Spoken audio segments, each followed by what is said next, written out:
Seltzer Kings podcasts. This episode is brought to you by AWS. Amazon Q Business is the generative AI assistant that can securely understand your business data, summarize results, and streamline tasks. Learn what Amazon Q Business can do for you at aws.com/learn more.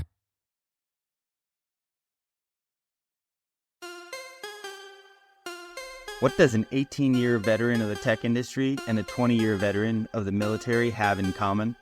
More than you might think. Welcome, everyone, to the Second Act podcast, leveling up your life's journey.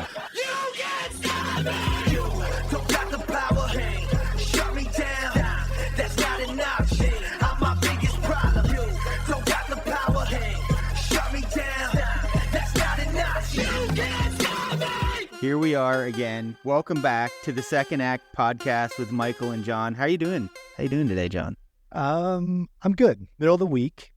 So, a little off our vibe, getting some recordings in the early stages of our week, but we were just commenting off the air how fast time goes when you look at everything you're trying to do throughout the day. And man, it's crazy. And it makes me think of prioritization and the things that are truly important in life. And, I'm trying to make time to go see my son wrestle and spend time at another son's play at school. And it's like, where do you fit in all this other work stuff? But it feels good.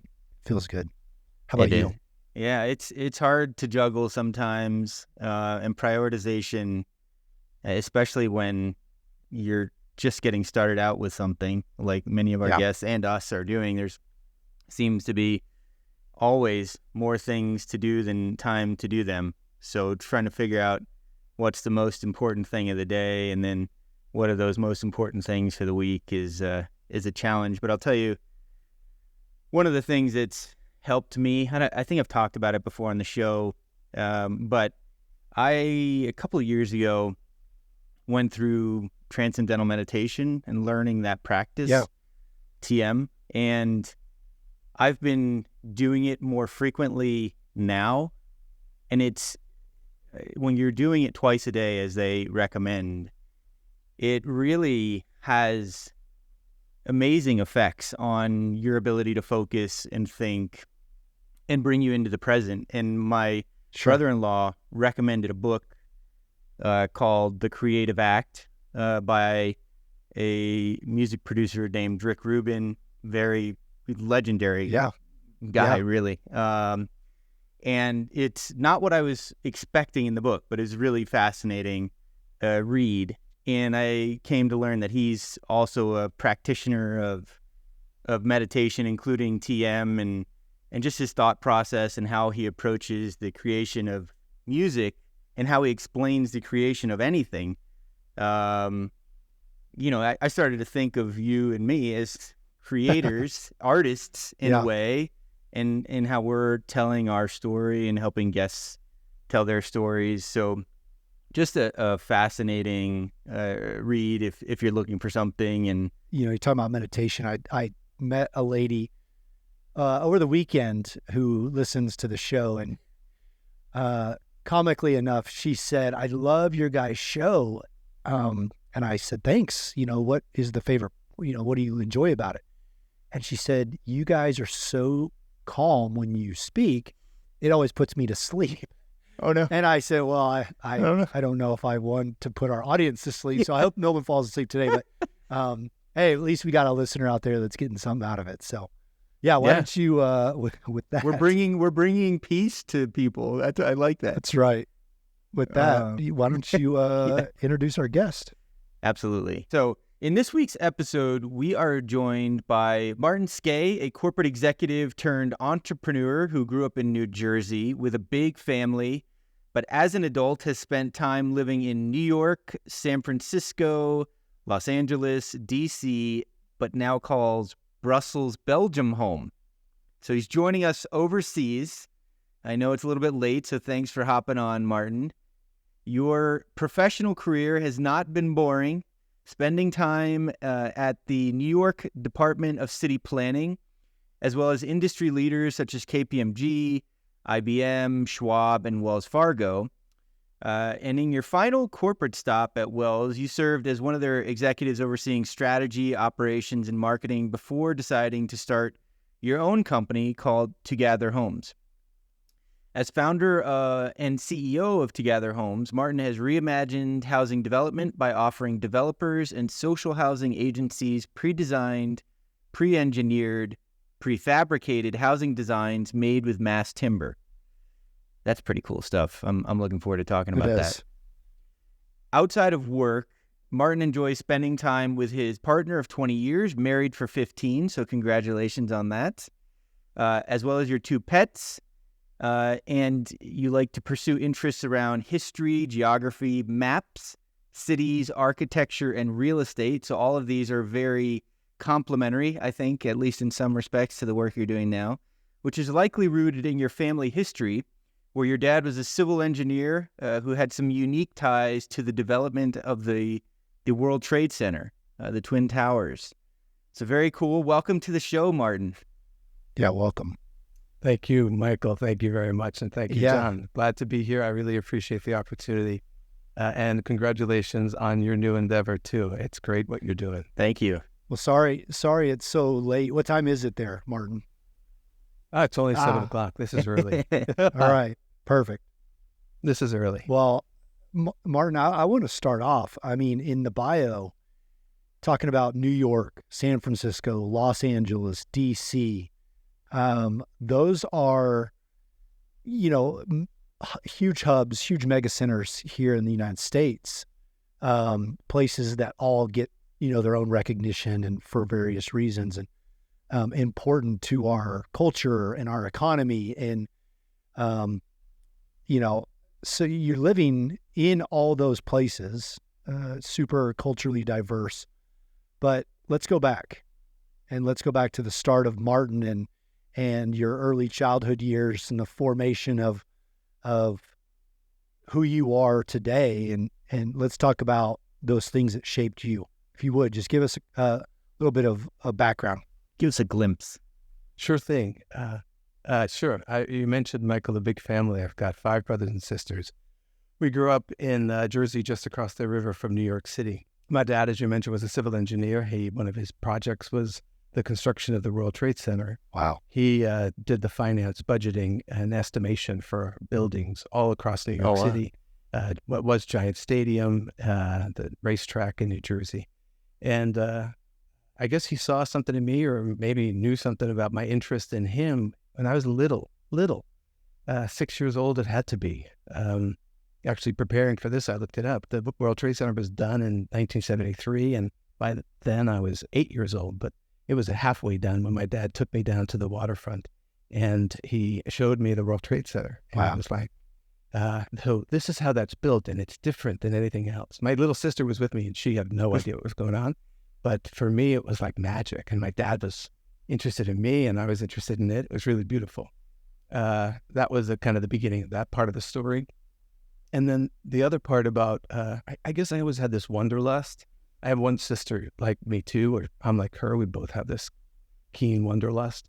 And I made it so that my initial spell, the word maps, you get a middle name, and as a Catholic growing up, you got a confirmation name. So my name is Maps, and in my bedroom, I had globes all over the place. Back then on TV, there was not a lot of travel shows, but there were animal shows. They'd have like animals in Africa. And so I'd look up in the encyclopedias that my mom bought for me where those animals were from, and then where they were on the globe. And it was all pretty cool. So I had this wanderlust from childhood, and this interest in this kind of how a city was made. And my dad helped kind of bring along, pull forward for me. Very cool. Wow. And at that time, when the World Trade Center was finished, was it the tallest structure in the world? It was, yeah. Oh, okay. Yeah. It was after that, actually, I think the Sears Tower, it's now called the Willis Tower in Chicago. When that was built, my dad took pictures of it and sent it to me. He traveled over the years to St. Louis and came back with pictures of the Gateway Arch, and just I'd sit and be fascinated by all this stuff with him. It's great. That's awesome. Man. I love the story of your room, and I can almost visualize it, just you being engrossed in maps and the geography of the world and imagining yourself in different places. And I've got a friend that I was in the Marine Corps with, and he had above his bed a poster of all the flags of every country.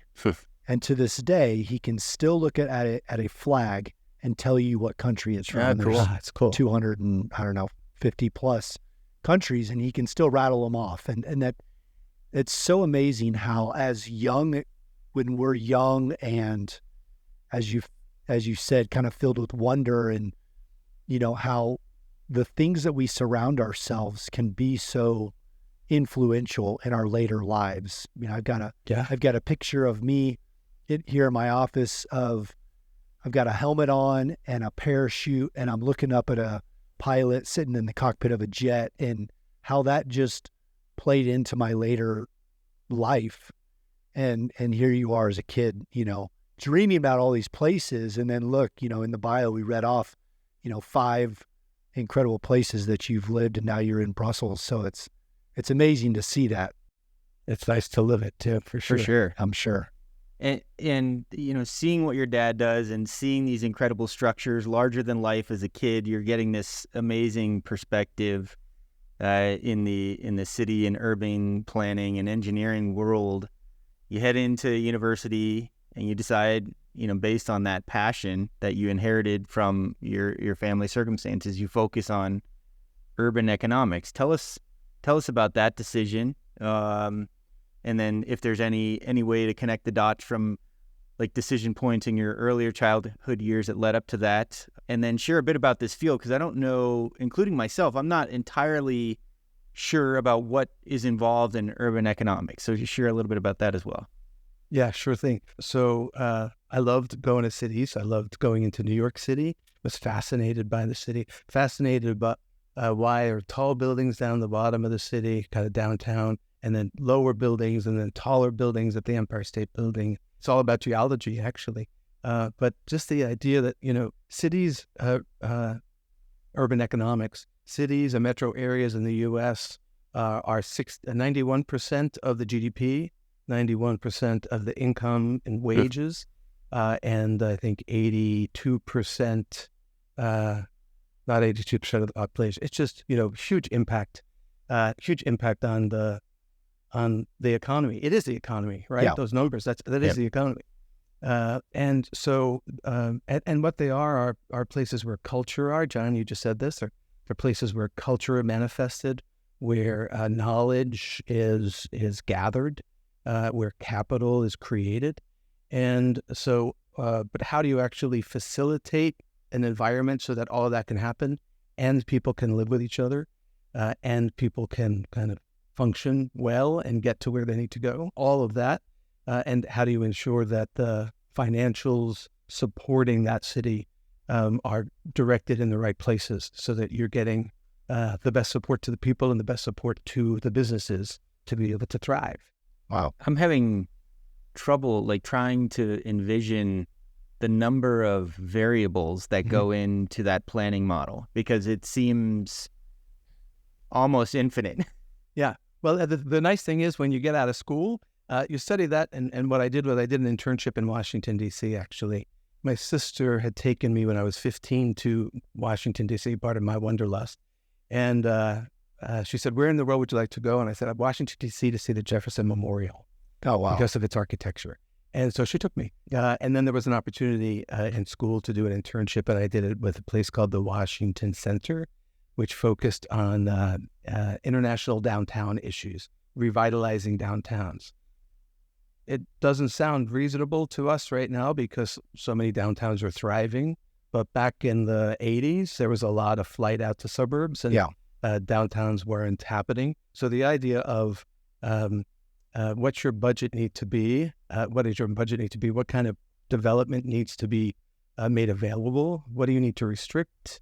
And how do you also ensure that you've got population and all of the services to support that population to make for a thriving city? There's a lot of variables. Once you get back into the real world, you're sliced into a zoning group or a environmentals group or a neighborhood context group.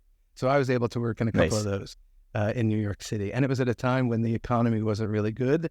And so sometimes we would sit around at lunch and refer to ourselves as the Department of City Reacting as opposed to City Planning, because it was, whoever wanted to do anything was getting the green light because there was nothing happening. So if you wanted to do something, you got to do it.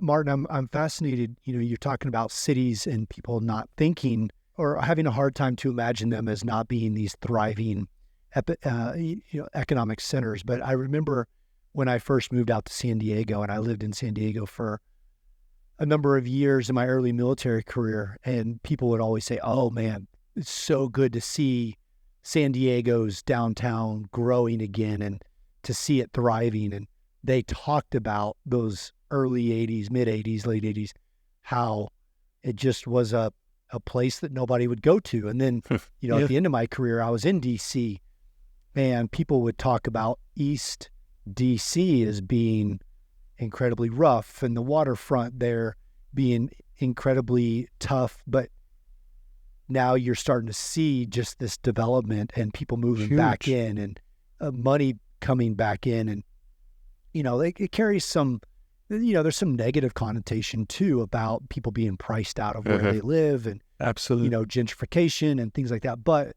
I would say for the most part, I've been able to experience the tail end of those revitalizations. And it's just amazing to see life thriving there. So, it's really cool to know that you're passionate about that as well.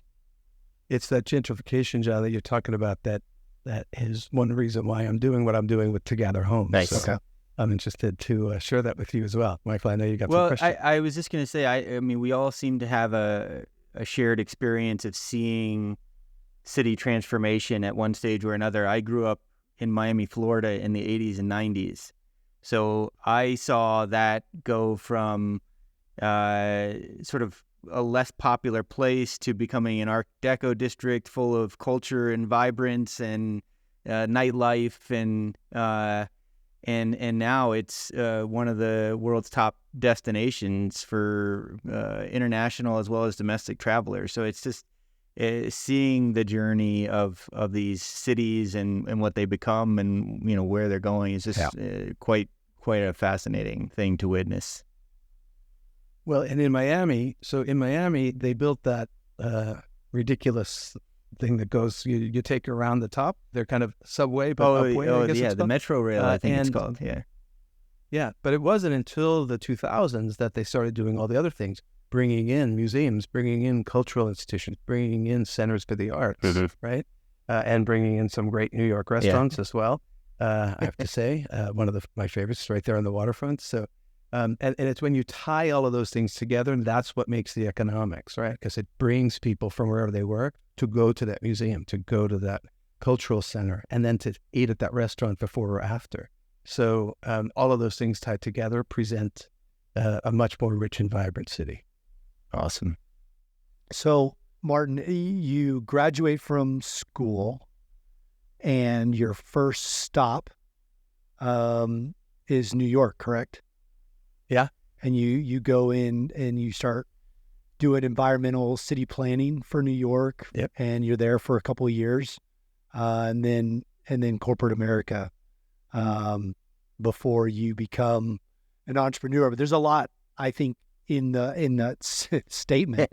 Obviously a lot of places, but tell us, about a little bit about your journey from New York, and on, and kind of encapsulate what happens in those 30 years.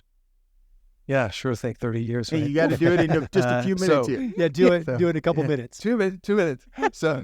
So, I had a call from a family friend, actually my brother's friend, Tom Canelon.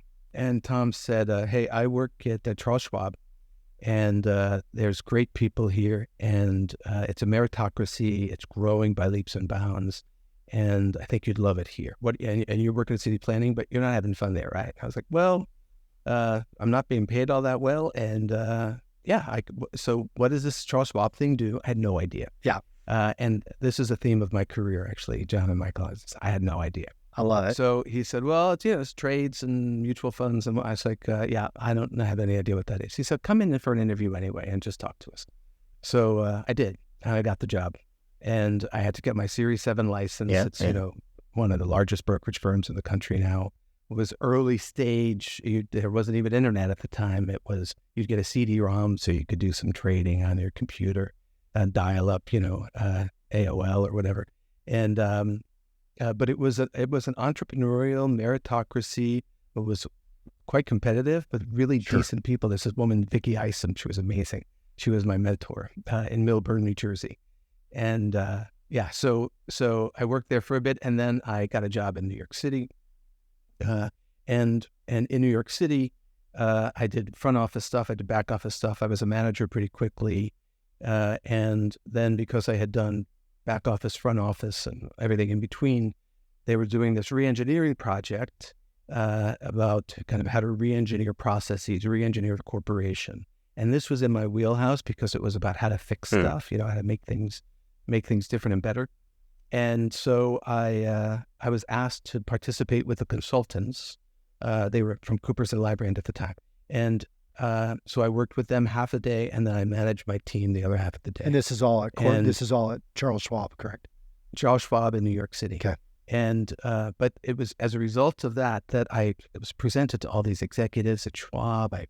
I was presenting about the problems with how the business functions, and I guess doing it in a way that was acceptable to their ears. But it provided me a lot of exposure, and it's that work that helped introduce me to management consulting, which is where I went next. And I worked with I worked with KPMG. And in doing so, I had projects in Europe, actually a pan-European project. I had no idea what I was doing. I laughed with a guy. My client there was Morgan Stanley, and he was like, you always acted as if you knew what you're doing. I was like, I had no idea what I was doing. I had to figure it out like every night. But we got it done. And sooner or later, we left London, and I was called by a former client and asked if I wanted to work with them in San Francisco.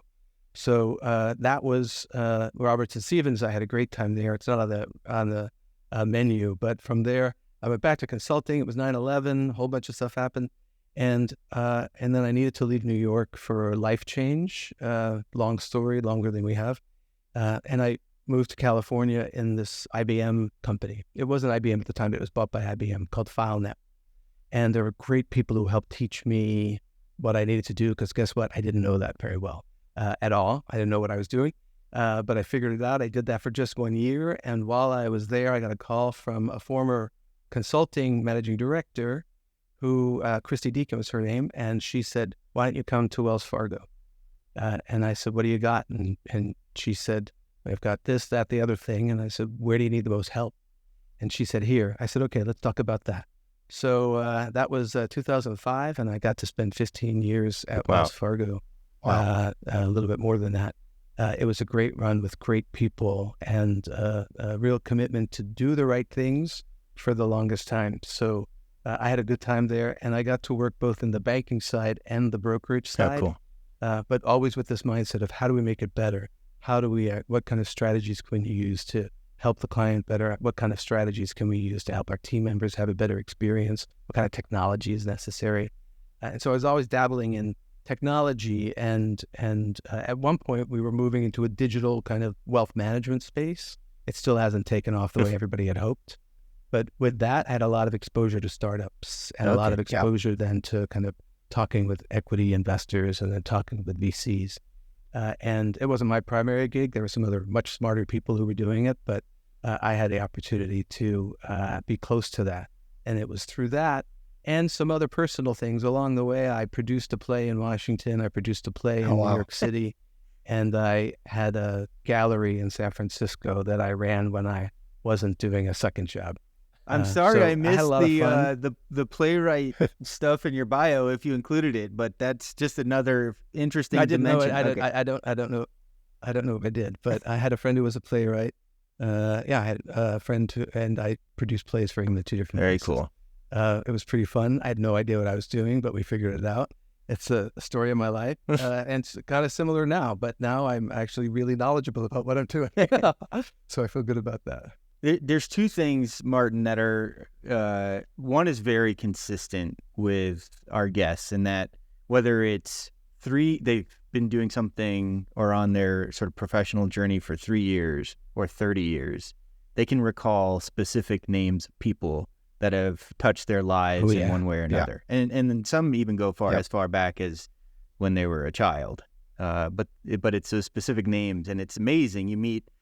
You're crossing paths with tens of thousands or more people in your lifetime, and interacting with a subset of that. But there's these specific people that really sort of change the trajectory of your thinking and your actions, and I find that really interesting. And then the second thing that you brought up is how you go in sort of eyes wide open, but no experience, to take on new challenges in pursuing new things.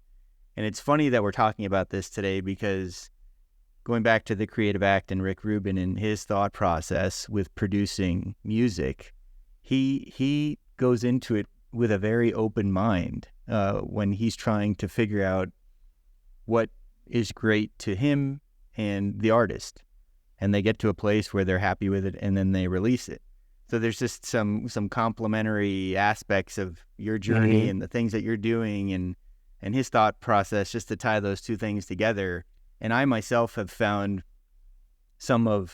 maybe most of my best experiences are new experiences, oftentimes shared with someone else who is also doing that for the first time, or doing it sort of differently with me for the first time. Absolutely. So you mentioned the people. It's the people that make the difference, right? Absolutely. And the people who provide a leg up or pull you forward, just like my dad did when he saw that I had this interest. He kind of pulled it forward in me, and other people helped pull me all along the way. Awesome. Martin, I'm encouraged by that story you tell of you being at Schwab, and how somebody sees you and says, Martin, you always look like you know what you're doing, but behind the curtain, you're panicking, maybe, or you're dealing with imposter syndrome, or you have doubts about where you're at and where your energy is going. And one that's reassuring to me, because that's how I feel a lot of times. But two, I think we've got a lot of listeners that are embarking on their second act or in their second act, and probably think to themselves, I don't belong here. I have no idea what I'm doing. But that's part of the process. That's part of figuring out your strengths, your weaknesses, where you can bring in other teammates to do, to help supplement where you are weak. But it's just encouraging to hear you talk about the places you've lived, the big name companies that you've worked for, and then go back to, I had no idea what I was doing, but I was just cranking along, and here I am, years later, very successful, and it was a great experience. So yeah, and just to tack onto that, John, absolutely. You get to you're starting those new things, and you're sort of, once you get going and the excitement has worn off a little bit, you're like, at least I have these thoughts sometimes. I don't know if this is going to work out. I don't know if this is the right road. But if you've had one or more successes over your life, and people have seen that, you get in your mind like people are expecting you to succeed, and then you're even harder on yourself, because like I have to succeed. If I fail, I'm going to look terrible. I'm going to feel terrible. So it's, and you can harness and channel that into your energy to try to do the best that you can to try to make it successful. But you still can't predict the outcome of something. But again, that's the end result. But if we go back, it's more actually about the journey of it. Yeah, it's completely about the journey and the learnings along the way. Absolutely.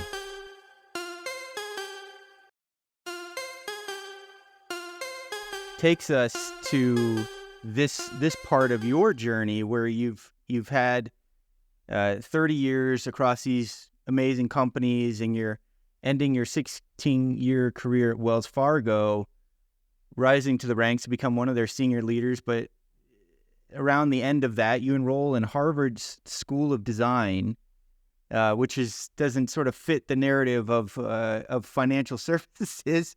But you make a decision at some point to start your own business. Talk us through that next step. Yeah. So I knew I was going to be leaving Wells. It was my desire to create a plan around that. And so I registered for this program at Harvard's Graduate School of Design. It's the Advanced Management Development Program in Real Estate Development. And I did that because when I decided I was going to be leaving Wells Fargo, I worked with an executive coach who was really great. And she was from Harvard Business School, or connected to Harvard Business School. And she suggested to me, and going through all of these, those tests and analyses that happen through a coaching relationship, that she said, what's this thing about real estate development? It keeps popping up. I'm like, well, every city I've moved to, I've tracked the real estate development plan there. I'm connected to an organization in San Francisco called SPUR, which is the intersection of developers and urban planners and regional leaders to try to create some of the best parts of that city, actually. Ideas came out of SPUR. So I've stayed close to this my whole career, even though I was doing this other stuff. And I said, and I have a real passion for it. And she said, well, if you really think that's something you're interested in, there's this program through Harvard's Graduate School of Design, and the woman who started it is she's based in LA, and she gave me her name. And so I did what I have been doing with this new job, this new business, and all my life, is just reach out. I just reached out, and her name is Linda Law. I reached out to Linda Law, and I said, can I spend some time with you? I'm going to talk about this program. And she said, sure. So we spent 45 minutes. She said, you should definitely apply for this program, but maybe you might want to talk to my other partner who helped found the program at Harvard's Graduate School of Design. Talk to Rick Pizer. And so I did. And Rick was like, yeah, you should definitely do this program. And so there I was, 44 classmates. It's a program that's been in place now for like 22, 23 years.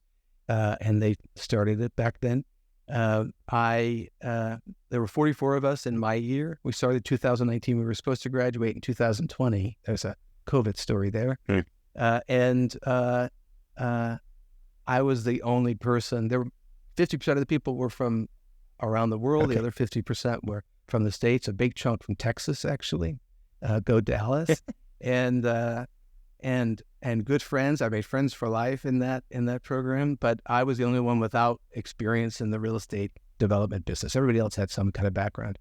So it was a great learning and an amazing way to make a network. And in that program, I kind of fused a passion that I have for urban economics, for social justice, and for environment. Nice. So I did my thesis was on social supportive housing in Los Angeles, to help get people out of the criminal justice system and into housing that they could be provided services for a temporary or longer term period. Nice. I hired an architect to design some concepts. I made a cold call to 2 different agencies in LA and started working with them on what their requirements were. I can't believe the amount of time Sky Ryan gave me so much of his time to help shape what was needed. And I submitted my thesis on that, which was well received in the program. And it was based on that and all of the studying that I had done about how much gentrification has happened and how much financialization of housing, financialization of real estate has occurred over the past couple of decades. And I just heard a stat tonight that something like 40% of 18 to 32-year-olds in Ireland live at home with their parents because they can't afford even a place to rent. 40%. And I think there's 7 million to 10 million homes in the U.S. that need to be built so that young people can start their families and that kids can have a place to feel secure and develop well in. And all of that, talk about urban economics, all of that feeds into how do you create a civil society? How do you create a sound society? You think about all the craziness going on in the world and politics, and just people had homes. We can get a lot more centered. Yeah. It's like basic needs, It's basic right? needs. Food, Yep. Housing and shelter. Yeah. right? And oh, by the way, a planet that we can all continue to live on. Yeah. So it all came together pretty well. That's fascinating. This topic, I'm really interested in it, Martin, because this last year, with a few partners, we started a commercial real estate development company. And the thing that we were really focused on, while everybody else is doing, rehab of old apartments and throwing paint on them and, calling it value add, what we were really interested in is kind of the concept of what's now popular as the 15-minute city. Yeah. And having everything you need within 15 minutes around your dwelling.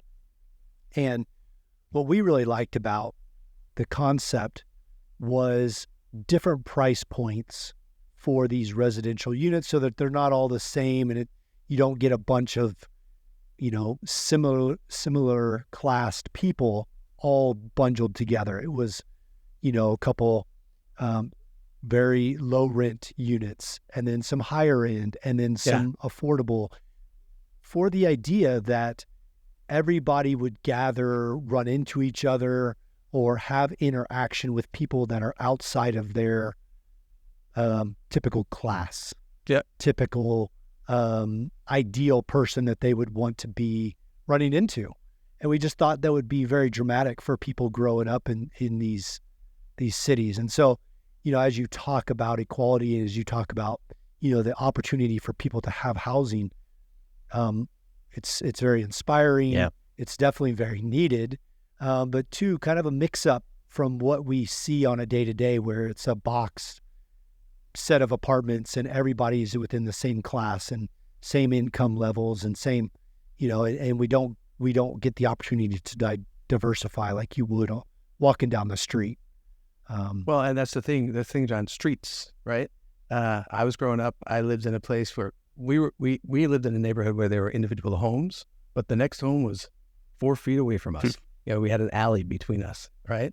But I also lived not too far from a housing project that the government put up and never cared for, right?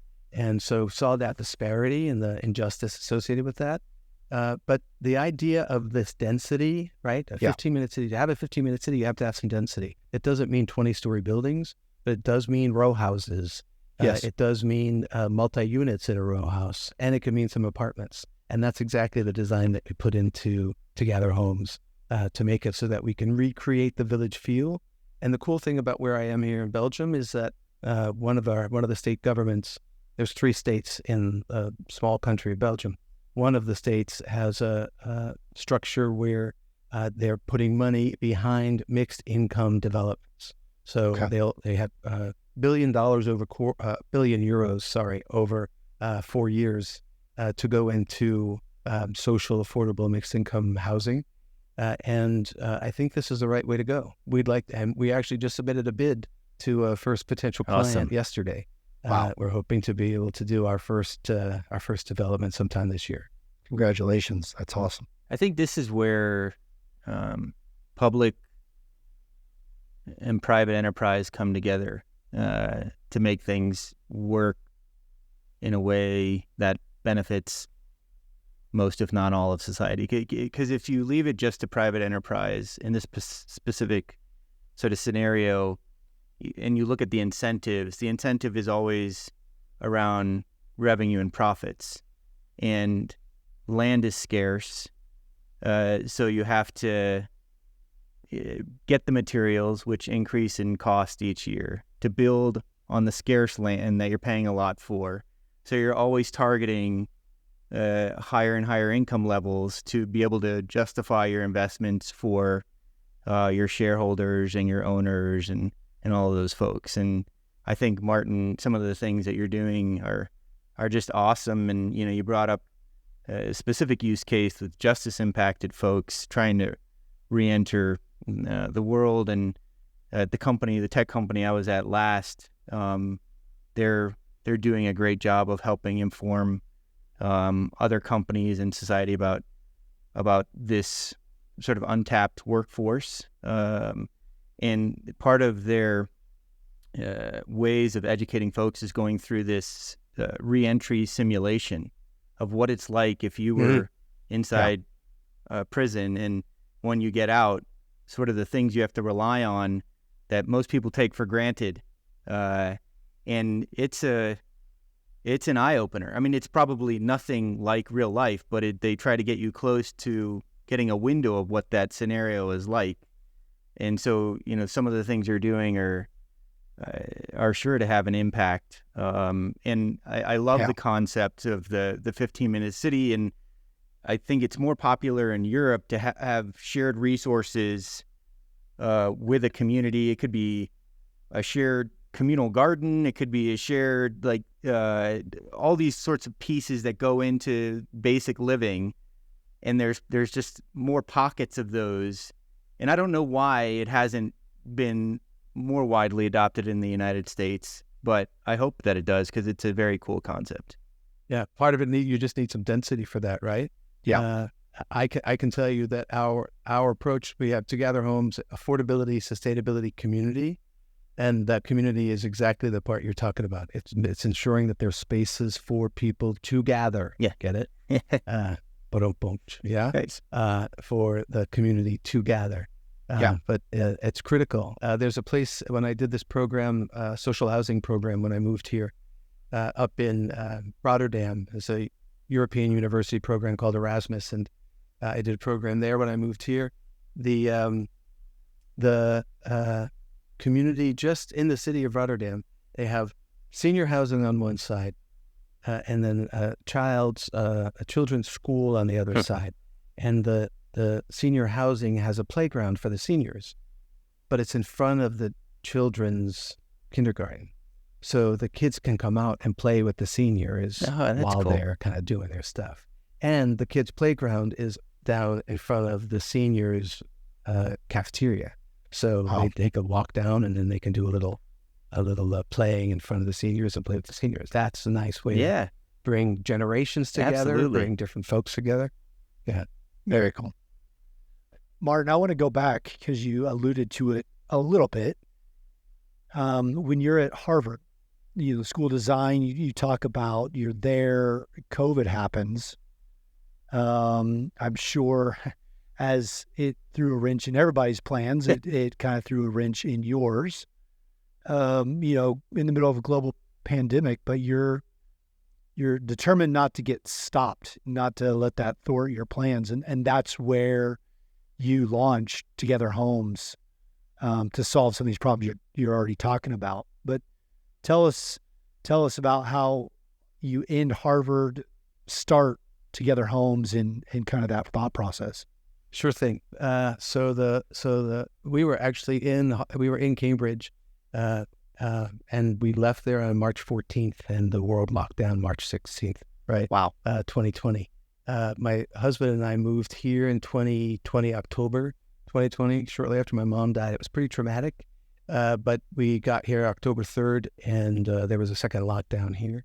He has a job where he's kind of helping ensure the internet is running for the world as managing director of Europe for his organization. Okay. So he's busy, and I had a lot of time on my hand because I big deal running the internet for the world. A little bit. He runs the internet for the world, just a bit. And I used to have 800 people reporting to me at one point at Wells Fargo, and now there's no emails coming in. Right, I'm just taking classes and learning about a new business and putting together a business plan, and figuring out how to start a business in a new country. By the way, Belgium has three national languages: French, Dutch or Flemish, and German. I speak none of them fluently, so why not? Right? Why not? Why? Some people think I'm tenacious. Other people think I'm just thick-headed. I think it might be more the latter than the former. But bottom line is, I wanted to do this. I thought we were going to move to LA instead of Belgium, but here we are. And you got a plan, you got a mission, you got a passion and a purpose. You got to follow through. So I learned what was needed. I learned the government projects, the programs. I reached out to the head of the Innovation Fund and said, I want to tell you about what we're doing so you can give us some grants, and we're going to apply for some grants. And I've had amazing support. The networking has been amazing. Everybody, it's like one angel after another just lifts you up and like places you in front of the next one. And I should introduce you to this one. I just had a call yesterday. I've had 3 introductions from this one call yesterday. Just fascinating. And then I have this team that is unbelievable. I got to tell you a quick story. There's this one guy on the team. His name is Dan. So I met Dan through a friend we met here. And he was studying architecture, but he was kind of sick of architecture. He studied in London. He wasn't keen on it. And he was going to work in the art gallery world. And his mom told me about it. And I said, do you mind if I talk to him? Because I'm going to start this business. Maybe I can have him join me. And so we scheduled a dinner. We had dinner. I sat next to Dan. And I said, so tell me about what's going on with the galleries. And afterwards, I said, yeah, you don't want to do that. I'm going to do this thing. It's going to help people. It's going to help the environment. It's going to change the industry that hasn't changed in forever. We're going to make an impact. It's going to be great. And he's been with me from day one, and he has the ability to do everything. He's younger than you could possibly imagine, with a maturity and a sense of himself that is unfathomable to me. I'm still not as mature as him, actually. I'm still working to be as mature as him. Anyway, that's cool. So we've got a team of 4 people, and me and partners galore.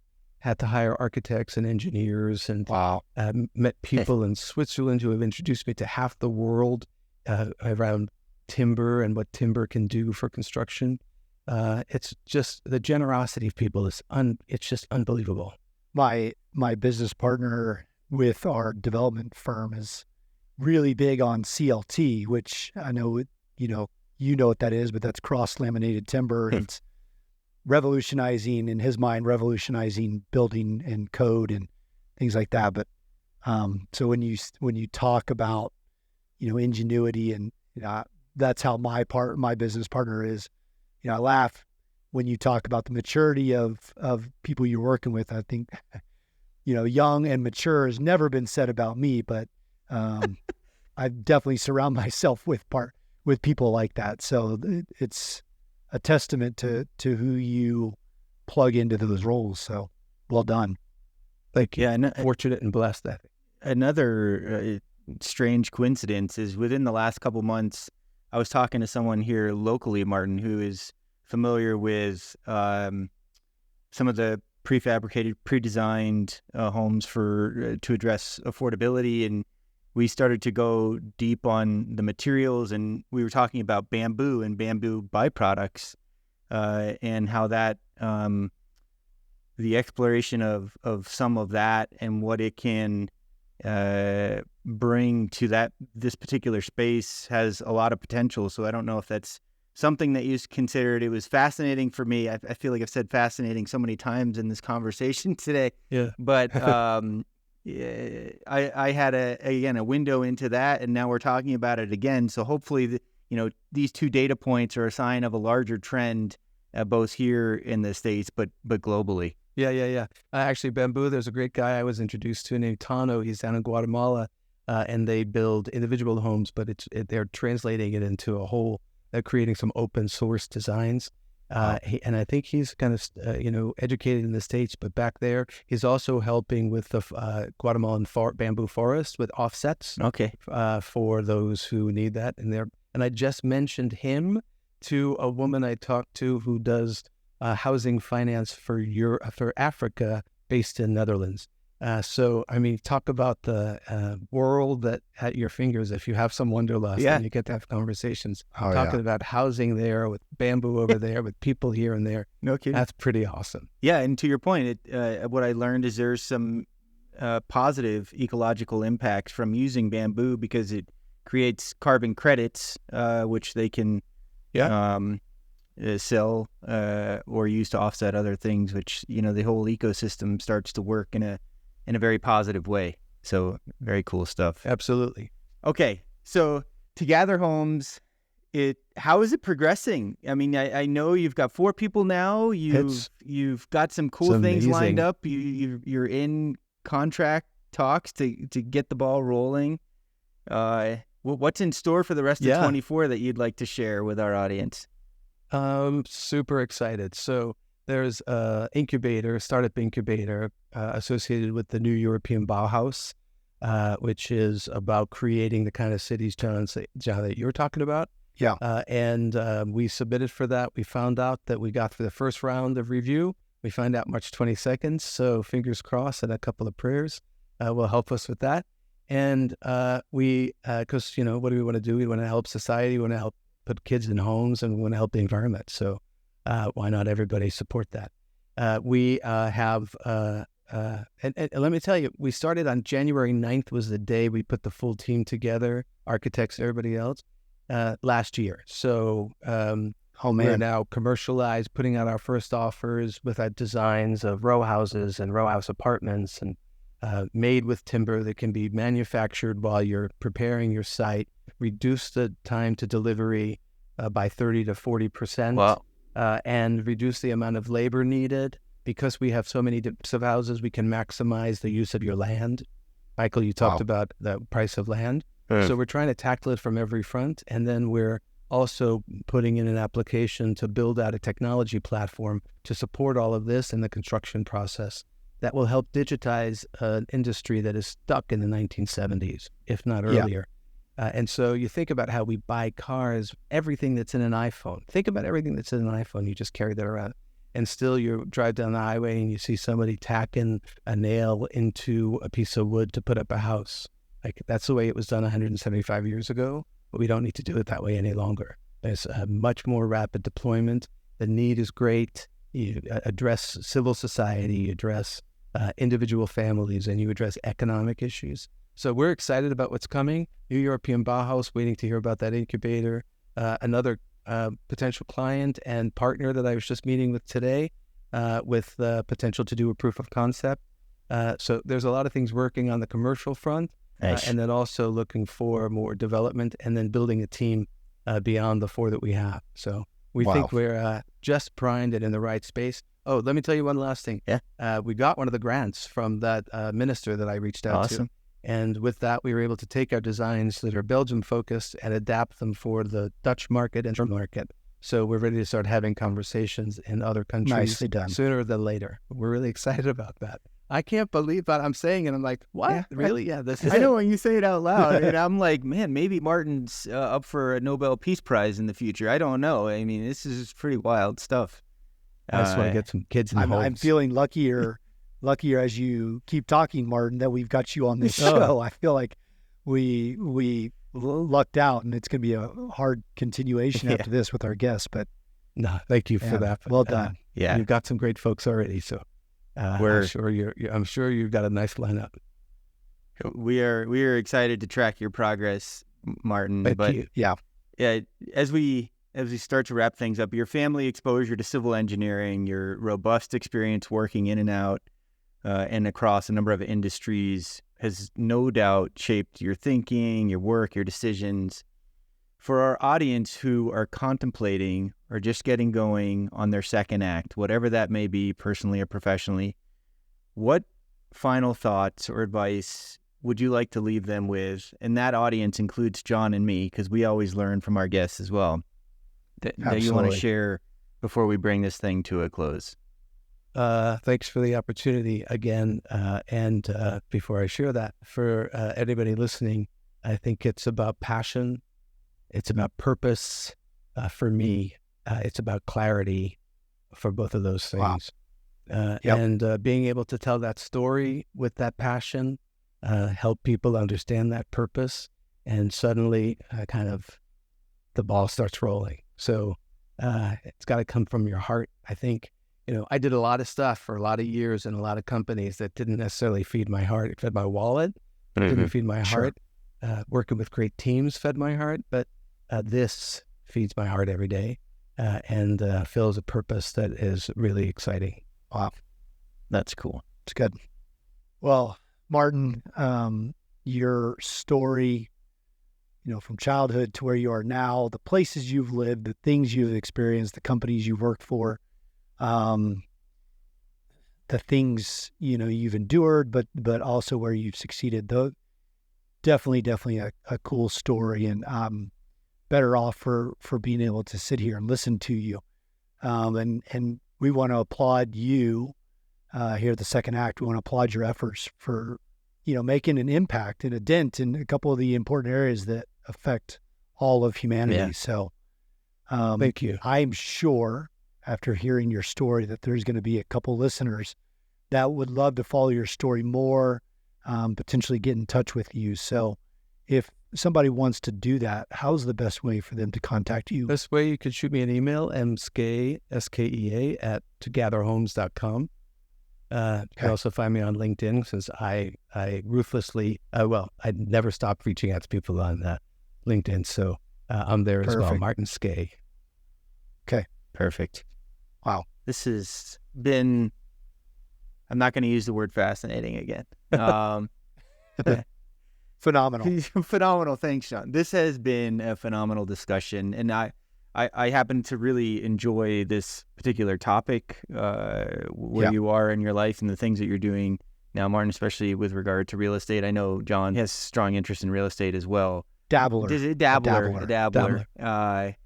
But yeah, we wish you all the best, and we'll be sure to include all the links and information for people to reach out to you. So thanks again for coming on the show, spending your evening talking to Michael and John on this podcast. Our audience is really going to love this episode. Thank you. I've loved talking to you. It's been really great. Thank you so much for your interest and your willingness, and for what you're doing. Give people an opportunity to talk about their passion, their purpose, and their second act. Yeah, we really appreciate it. And I know it's going to spark some interest in some other people who may be caught in limiting beliefs about their skills, their current skills, and what they want to do. I think your story is an inspirational one of so much breadth of things that you've done and going certain directions. So it was great. And I know a lot of people can get things out of it, but thanks much. That is the end of our time with you, Martin. I'm sad to say. And Michael, this has been a phenomenal episode, a fantastic episode, and I applaud you for finding Martin and bringing him on the show. And what a great story. I can't wait to do it again next week. So with that, the universe somehow works in mysterious ways, brought us together, and this was a lot of fun. So we look forward to reconnecting with everyone again next week. Hope you all enjoy. We'll see ya. See ya. The Second Act with Michael and John stars Michael Newborn and John Ballinger. The podcast is produced by Seltzer Kings. For more information on the show, check out michaelandjohn.com, or if you'd like to get involved in the conversation, give the guys a shout on their socials at The Second Act with Michael and John on most platforms. Thanks for listening.